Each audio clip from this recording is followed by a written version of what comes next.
আমাদের দাবিগুলা সচিবালয়ের কানে পৌঁছানোর জন্য, সংশ্লিষ্ট মন্ত্রীদের কানে পৌঁছানোর জন্য এখন আমাদের অবস্থান ধর্মঘট থেকে, কর্মসূচি থেকে সচিবালয়ের দিকে আমরা যাব। এই লং মার্চ জনগণের দাবি আদায়ের জন্যে। অতীতের কায়দায়, ফেসিবাদী কায়দায় আমাদের লং মার্চে যেন কোনো বাধা দেওয়া না হয়। যদি বাধা দেওয়া হয়, লং মার্চ দ্বিগুণ শক্তিতে তার গন্তব্যে পৌঁছে যাবে ইনশাআল্লাহ। এই সচিবালয় কোনো দলের নয়। এই সচিবালয়ের প্রত্যেকটি ইট, বালু, পাথর, নুড়ি, মিস্ত্রির হাত, রড, সিমেন্ট সবগুলো এইগুলো এই দেশের জনগণের সম্পত্তি। সচিবালয়ে যারা বসে আছেন, মন্ত্রী হন, এমপি হন, জনগণের কথা শুনতে হবে, জনগণের কথা মানতে হবে। আজকের মতো আমাদের দাবি খুবই অল্প। আমার চুলায় গ্যাস চাই, আমার মাকে আর কান্নাবেন না, ঘরে ঘরে বিদ্যুৎ চাই, সংসদের ভিতরে আর মিথ্যা বিবৃতি দিবেন না,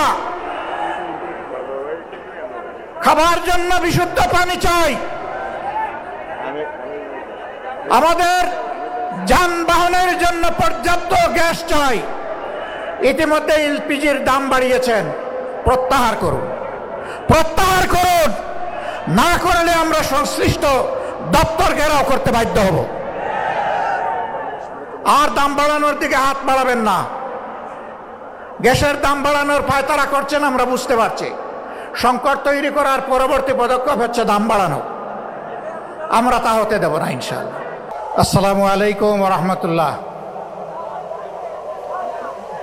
বৃষ্টিতে ভিজা সহকর্মীবৃন্দ, আপনারা ঠিক আছেন তো? ঠিক আছেন? বৃষ্টি উপেক্ষা করে অনড় অবস্থান অব্যাহত রাখবেন ইনশাআল্লাহ। ধন্যবাদ সবাইকে। আজকের এই অবস্থান ধর্মঘটে উপস্থিত 11 দলের সম্মানিত নেতৃবৃন্দ, বিভিন্ন শ্রেণী পেশার প্রিয় সম্মানিত দেশবাসী, সংগ্রামী সহকর্মীবৃন্দ এবং গণমাধ্যমের ভাই ও বোনেরা, আমরা আসলে আজকে এখানে বক্তৃতার জন্য আসিনি। আমরা এসেছি 11 দলের পক্ষ থেকে জনগণের 11 দফা আপনাদের হাতে তুলে দেওয়ার জন্যে।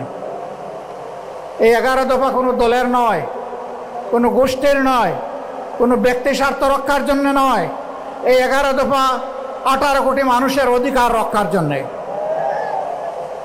আমরা অধিকারের পক্ষে লড়াই করতে নেমেছি। আমরা আস্থাশীল হচ্ছি। ভারী বৃষ্টির মধ্যেও আপনারা অবস্থান ত্যাগ করেননি। আপনারা অবস্থান ধরে রেখেছেন আল্লাহর উপর ভরসা করে।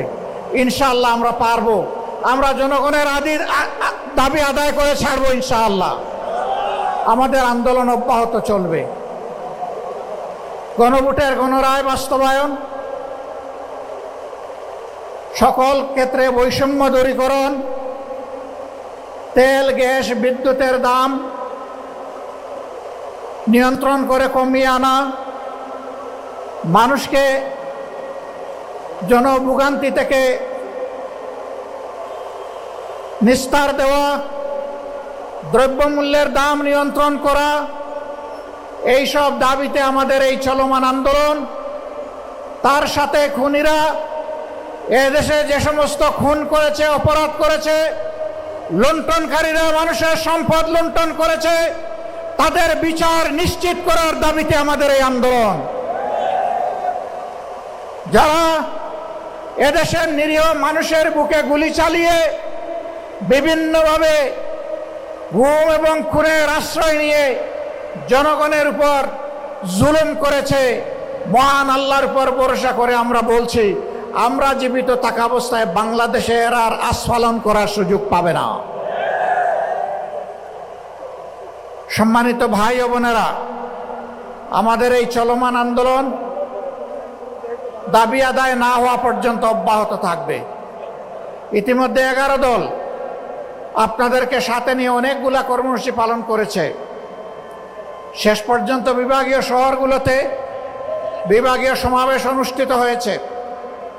পরবর্তী কর্মসূচিগুলো আমাদের এই দাবি আদায়ের লক্ষ্যে আমি এখন আপনাদের সামনে ঘোষণা করছি। 5ই সেপ্টেম্বর ঢাকা থেকে চট্টগ্রামের পথে লং মার্চ। আমরা পরিষ্কার বলে দিচ্ছি, এই লং মার্চ জনগণের দাবি আদায়ের জন্যে।